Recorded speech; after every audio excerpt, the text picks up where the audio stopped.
Chapter 8 of How to Speak and Write Correctly. How to Speak and Write Correctly by Joseph Devlin.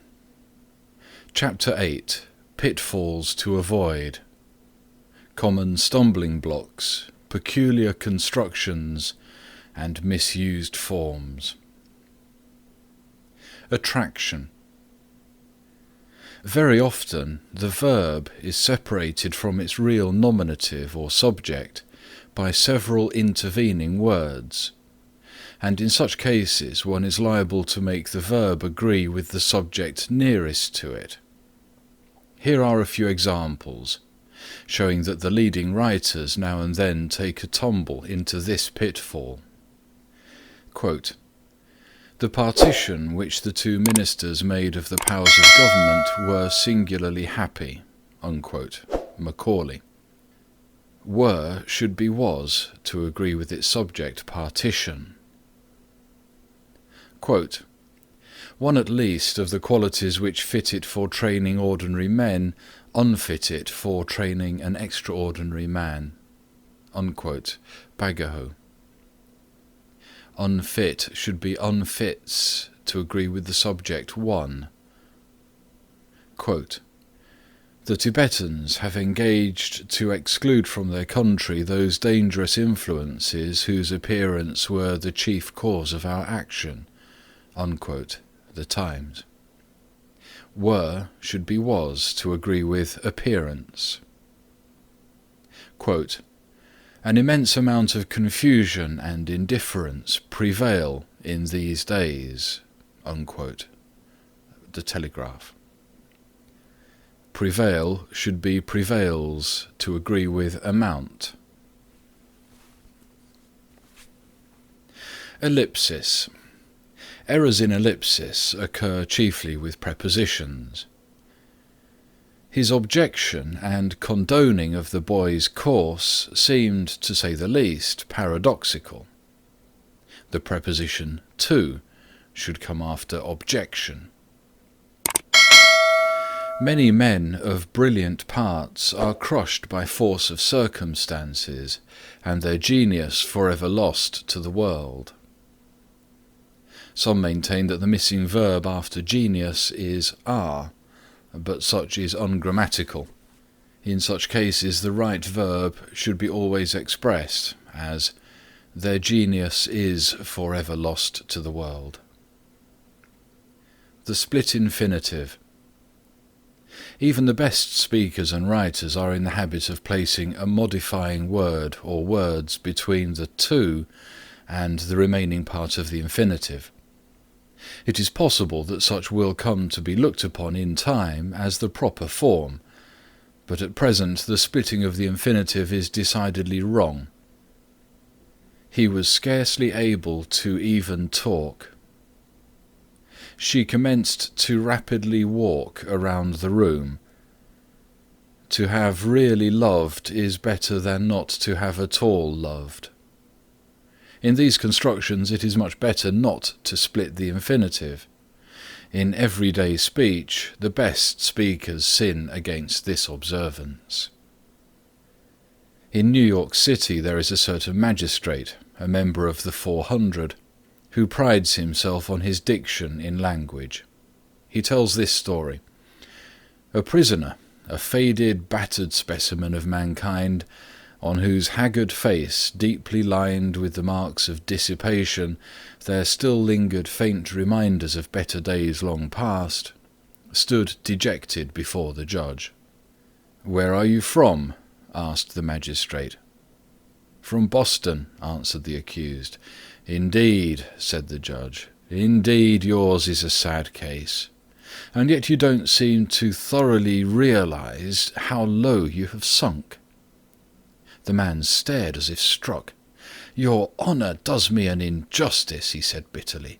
"The disgrace of arrest for drunkenness, the mortification of being thrust into a noisome dungeon, the publicity and humiliation of trial in a crowded and dingy courtroom I can bear, but to be sentenced by a police magistrate who splits his infinitives, that is indeed the last blow."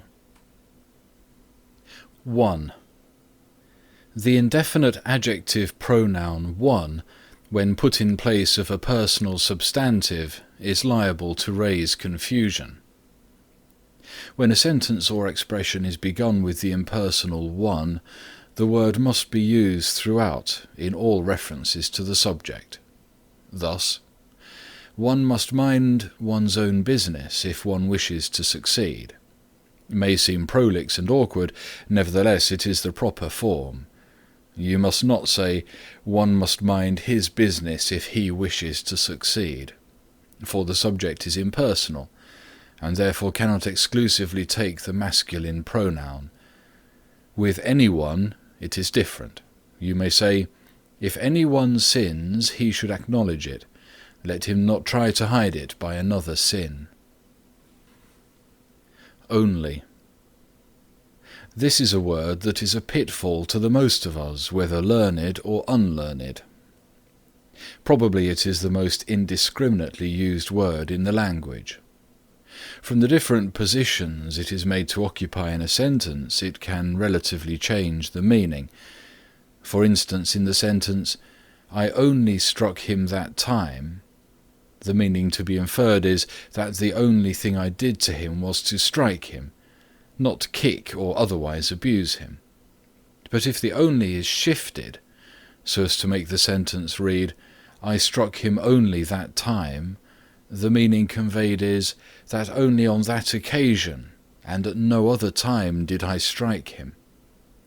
If another shift is made to I struck only him that time, the meaning is again altered so that it signifies he was the only person I struck. In speaking, we can by emphasis impress our meaning on our hearers, but in writing we have nothing to depend upon but the position of the word in the sentence. The best rule in regard to only is to place it immediately before the word or phrase it modifies or limits. Alone. Alone is another word which creates ambiguity and alters meaning. If we substitute it for only in the preceding example, the meaning of the sentence will depend upon the arrangement. Thus, I alone struck him at that time signifies that I and no other struck him. When the sentence reads, I struck him alone at that time, it must be interpreted that he was the only person that received a blow. Again, if it is made to read, I struck him at that time alone, the sense conveyed is that that was the only occasion on which I struck him. The rule which governs the correct use of only is also applicable to alone. Other and another. These are words which often give to expressions a meaning far from that intended. Thus, I have nothing to do with that other rascal across the street certainly means that I am a rascal myself. I sent the dispatch to my friend, but another villain intercepted it, clearly signifies that my friend is a villain. A good plan is to omit these words when they can be readily done without, as in the above examples, but when it is necessary to use them, make your meaning clear. You can do this by making each sentence or phrase in which they occur independent of contextual aid. And with the relative. Never use and with the relative in this manner. That is the dog I meant, and which I know is of pure breed. This is an error quite common. The use of and is permissible when there is a parallel relative in the preceding sentence or clause. Thus, there is the dog which I meant, and which I know is of pure breed, is quite correct. Loose participles. A participle or participial phrase is naturally referred to the nearest nominative. If only one nominative is expressed, it claims all the participles that are not by the construction of the sentence otherwise fixed. John, working in the field all day and getting thirsty, drank from the running stream. Here the participles working and getting clearly refer to John. But in the sentence, swept along by the mob, I could not save him, the participle, as it were, is lying around loose and may be taken to refer to either the person speaking or to the person spoken about. It may mean that I was swept along by the mob, or the individual whom I tried to save was swept along. Going into the store, the roof fell. Can be taken that it was the roof which was going into the store when it fell. Of course, the meaning intended is that some person or persons were going into the store just as the roof fell. In all sentence construction with participles, there should be such clearness as to preclude all possibility of ambiguity. The participle should be so placed that there can be no doubt as to the noun to which it refers. Often it is advisable to supply such words as will make the meaning obvious. Broken construction. Sometimes the beginning of a sentence presents quite a different grammatical construction from its end. This arises from the fact probably that the beginning is lost sight of before the end is reached. This occurs frequently in long sentences. Thus, honesty, integrity, and square dealing will bring anybody much better through life than the absence of either. Here the construction is broken at than. The use of either, only used in referring to one of two, shows that the fact is forgotten that three qualities and not two are under consideration. Any one of the three meanings might be intended in the sentence, viz., absence of any one quality, absence of any two of the qualities, or absence of the whole three qualities. Either denotes one or the other of two, and should never be applied to any one of more than two. When we fall into the error of constructing such sentences as above, we should take them apart and reconstruct them in a different grammatical form. Thus, honesty, integrity, and square dealing will bring a man much better through life than a lack of these qualities, which are almost essential to success. Double negative. It must be remembered that two negatives in the English language destroy each other and are equivalent to an affirmative. Thus, I don't know nothing about it is intended to convey that I am ignorant of the matter under consideration, but it defeats its own purpose, inasmuch as the use of nothing implies that I know something about it. The sentence should read, I don't know anything about it. Often we hear such expressions as, he was not asked to give no opinion, expressing the very opposite of what is intended. This sentence implies that he was asked to give his opinion.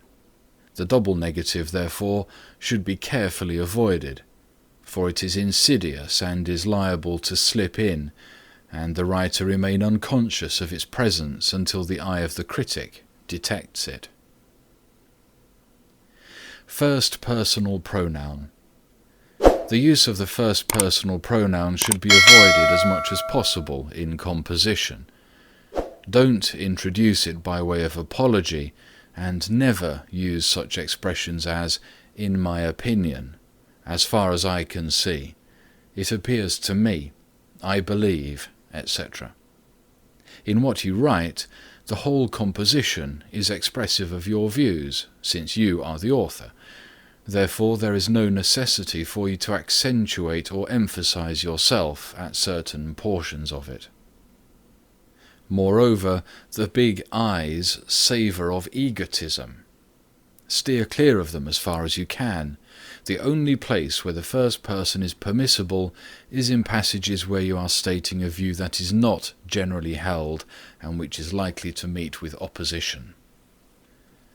Sequence of tenses. When two verbs depend on each other, their tenses must have a definite relation to each other. I shall have the pleasure in accepting your kind invitation is wrong, unless you really mean that just now you decline, though by and by you intend to accept. Or unless you mean that you do accept now, though you have no pleasure in doing so, but look forward to be more pleased by and by. In fact, the sequence of the compound tenses puzzles experienced writers. The best plan is to go back in thought to the time in question and use the tense you would then naturally use. Now in the sentence, I should have liked to have gone to see the circus, the way to find out the proper sequence is to ask yourself the question, what is it I should have liked to do? And the plain answer is, to go to see the circus. I cannot answer, to have gone to see the circus, for that would imply that at a certain moment I would have liked to be in the position of having gone to the circus. But I do not mean this. I mean that at the moment at which I am speaking, I wish I had gone to see the circus. The verbal phrase I should have liked carries me back to the time when there was a chance of seeing the circus, and once back at the time, the going to the circus is a thing of the present. This whole explanation resolves itself into the simple question, what should I have liked at that time? And the answer is, to go to see the circus. Therefore this is the proper sequence, and the expression should be, I should have liked to go to see the circus. If we wish to speak of something relating to a time prior to that indicated in the past tense, we must use the perfect tense of the infinitive, as, he appeared to have seen better days.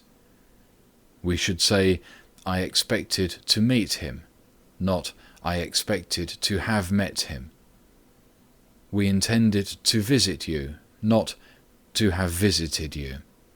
I hoped they would arrive, not I hoped they would have arrived. I thought I should catch the bird, not I thought I should have caught the bird. I had intended to go to the meeting, not I had intended to have gone to the meeting.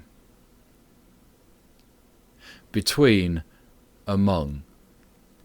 These prepositions are often carelessly interchanged. Between has reference to two objects only, among to more than two. The money was equally divided between them is right when there are only two, but if there are more than two, it should be the money was equally divided among them.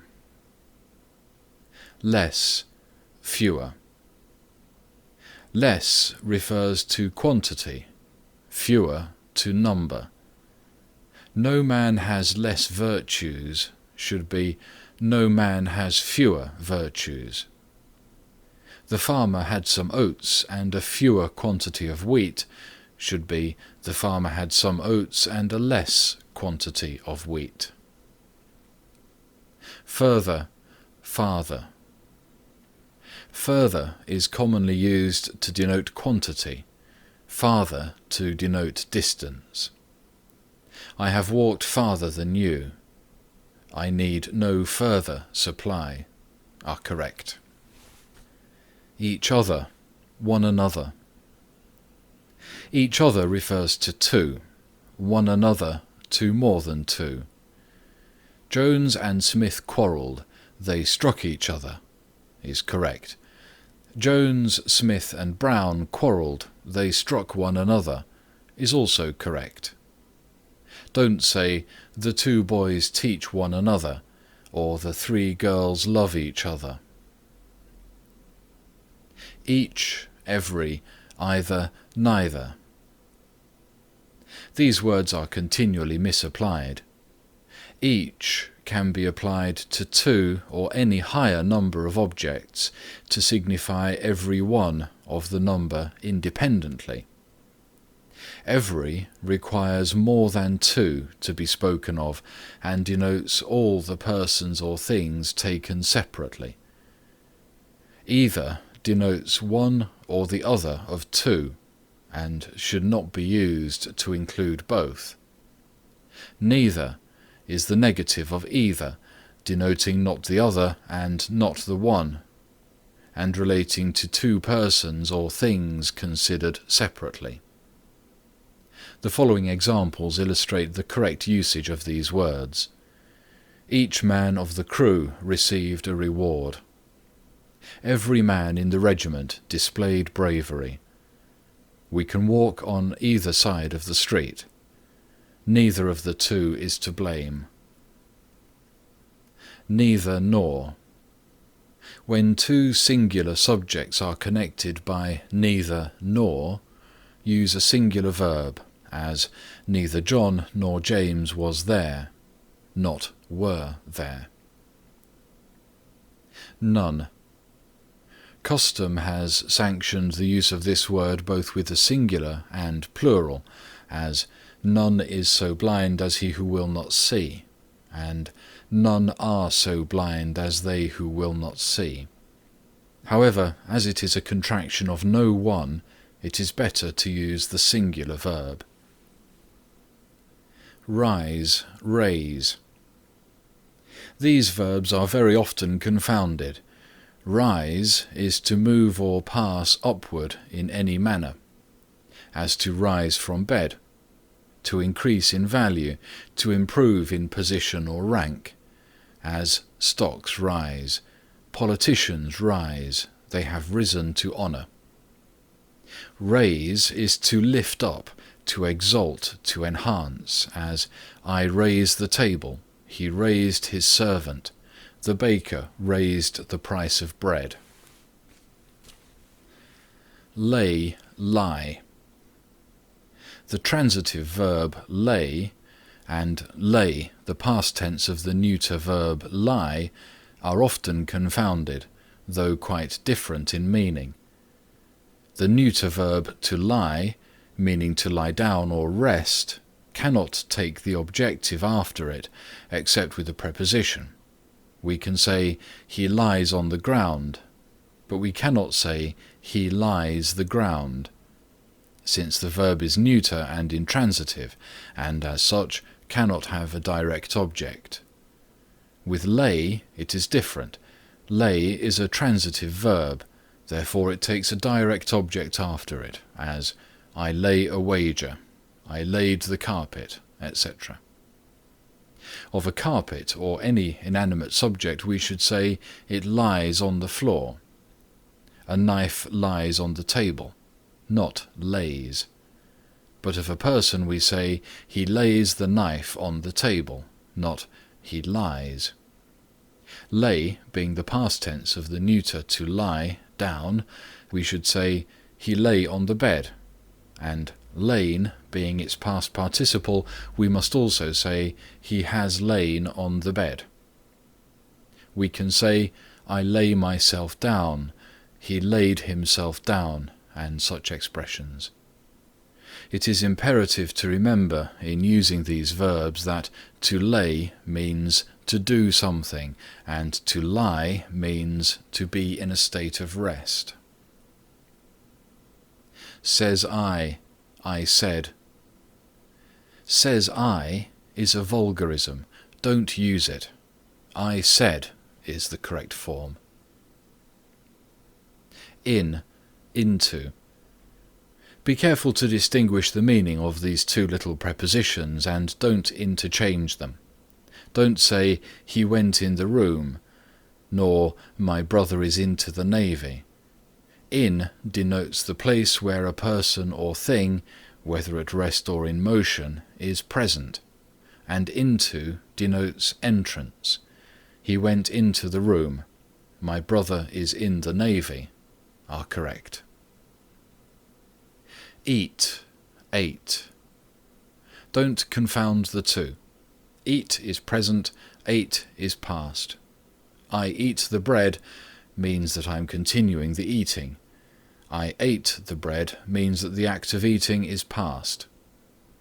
Eaten is the perfect participle, but often eat is used instead, and as it has the same pronunciation of et, care should be taken to distinguish the past tense, I ate, from the perfect, I have eaten. Sequence of person. Remember that the first person takes precedence of the second, and the second takes precedence of the third. When Cardinal Wolsey said, ego et rex, I and the king, he showed he was a good grammarian, but a bad courtier. Am come, have come. I am come points to my being here, while I have come intimates that I have just arrived. When the subject is not a person, the verb to be should be used in preference to the verb to have, as the box is come instead of the box has come. Past tense, past participle. The interchange of these two parts of the irregular or so-called strong verbs is, perhaps, the breach oftenest committed by careless speakers and writers. To avoid mistakes, it is requisite to know the principal parts of these verbs, and this knowledge is very easy of acquirement, as there are not more than a couple of hundred of such verbs, and of this number but a small part is in daily use. Here are some of the most common blunders. I seen for I saw. I done it for I did it. I drunk for I drank. I begun for I began. I rung for I rang. I run for I ran. I sung for I sang. I have chose for I have chosen. I have drove for I have driven. I have wore for I have worn. I have trod for I have trodden. I have shook for I have shaken. I have fell for I have fallen. I have drank for I have drunk. I have began for I have begun. I have rang for I have rung. I have rose for I have risen. I have spoke for I have spoken. I have broke for I have broken. It has froze for it has frozen. It has blowed for it has blown. It has flowed of a bird for it has flown. N.B. The past tense and past participle of to hang is hanged or hung. When you are talking about a man meeting death on the gallows, say, he was hanged. When you are talking about the carcass of an animal, say, it was hung, as the beef was hung dry. Also say your coat was hung on a hook. Prepositions and the objective case. Don't forget that prepositions always take the objective case. Don't say, between you and I, say, between you and me. Two prepositions should not govern one objective, unless there is an immediate connection between them. He was refused admission to and forcibly ejected from the school should be, he was refused admission to the school and forcibly ejected from it. Summon, summons. Don't say, I shall summons him, but I shall summon him. Summon is a verb, summons a noun. It is correct to say, I shall get a summons for him, but not a summon. Undeniable, unexceptionable. My brother has an undeniable character is wrong if I wish to convey the idea that he has a good character. The expression should be in that case, my brother has an unexceptionable character. An undeniable character is a character that cannot be denied, whether good or bad. An unexceptionable character is one to which no one can take exception. The pronouns. Very many mistakes occur in the use of the pronouns. Let you and I go should be let you and me go. Let them and we go should be let them and us go. The verb let is transitive and therefore takes the objective case. Give me them flowers should be give me those flowers. I mean them three should be I mean those three. Them is the objective case of the personal pronoun and cannot be used adjectively like the demonstrative adjective pronoun. I am as strong as him should be I am as strong as he. I am younger than her should be I am younger than she. He can write better than me should be he can write better than I. For in these examples the objective cases him, her and me are used wrongfully for the nominatives. After each of the misapplied pronouns a verb is understood, of which each pronoun is the subject. Thus, I am as strong as he is. I am younger than she is. He can write better than I can. Don't say, it is me. Say, it is I.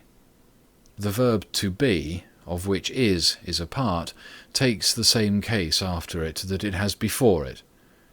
This holds good in all situations as well as with pronouns.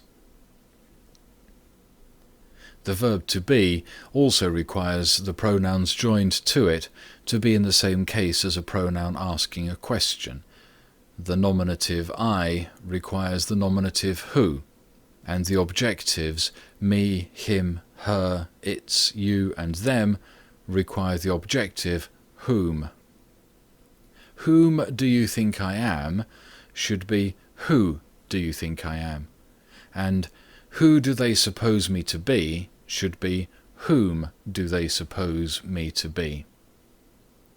The objective form of the relative should be always used in connection with a preposition. Who do you take me for should be whom do, etc. Who did you give the apple to should be whom did you give the apple to. But as pointed out elsewhere, the preposition should never end a sentence. Therefore, it is better to say, to whom did you give the apple? After transitive verbs, always use the objective cases of the pronouns. For he and they we have seen, say him and them we have seen. That for so. The hurt, it was that painful it made me cry. Say, so painful. These, those. Don't say, these kind, those sort. Kind and sort are each singular and require the singular pronouns this and that. In connection with these demonstrative adjective pronouns, remember that this and these refer to what is near at hand, that and those to what is more distant, as this book near me, that book over there, these boys near, those boys at a distance. This much, thus much.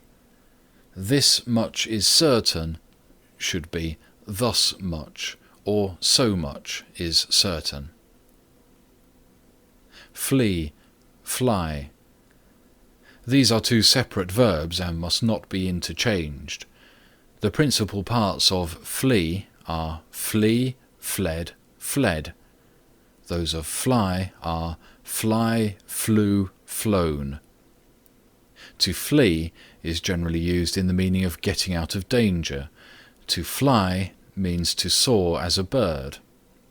To say of a man, he has flown from the place, is wrong. It should be, he has fled from the place. We can say with propriety that a bird has flown from the place. through, throughout. Don't say, he is well known through the land, but he is well known throughout the land.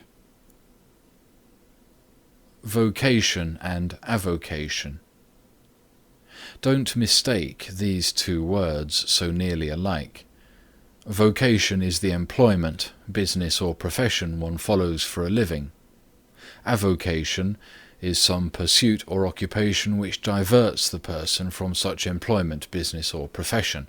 Thus, his vocation was the law, his avocation farming. Was, were. In the subjunctive mood, the plural form were should be used with a singular subject, as if I were, not was. Remember, the plural form of the personal pronoun you always takes were, though it may denote but one. Thus, you were, never you was. If I was him is a very common expression. Note the two mistakes in it, that of the verb implying a condition and that of the objective case of the pronoun. It should read, if I were he. This is another illustration of the rule regarding the verb to be, taking the same case after it as before it. Were is part of the verb to be. Therefore, as the nominative I goes before it, the nominative he should come after it. A or an. A becomes an before a vowel, or before h mute for the sake of euphony or agreeable sound to the ear. An apple, an orange, an heir, an honour, etc. End of chapter 8.